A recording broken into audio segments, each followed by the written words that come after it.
to explain how our gate works and the simple tools that we use to install it. So what you do first is you just drill a hole through your post with a Milwaukee drill bit and a DeWalt drill that you can get at Home Depot.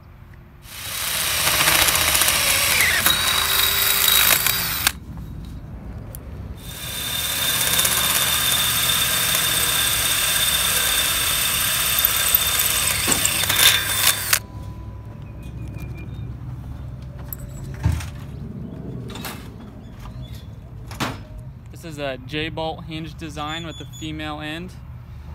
As you can see here, the all thread allows us to adjust these nuts here, giving us proper spacing and allowing the gate to be level. How we adjust these nuts here is just with the simple crescent wrench. It's a really simple latching design.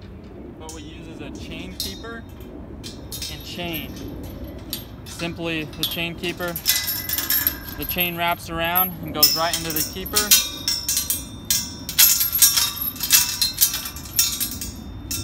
Just like so.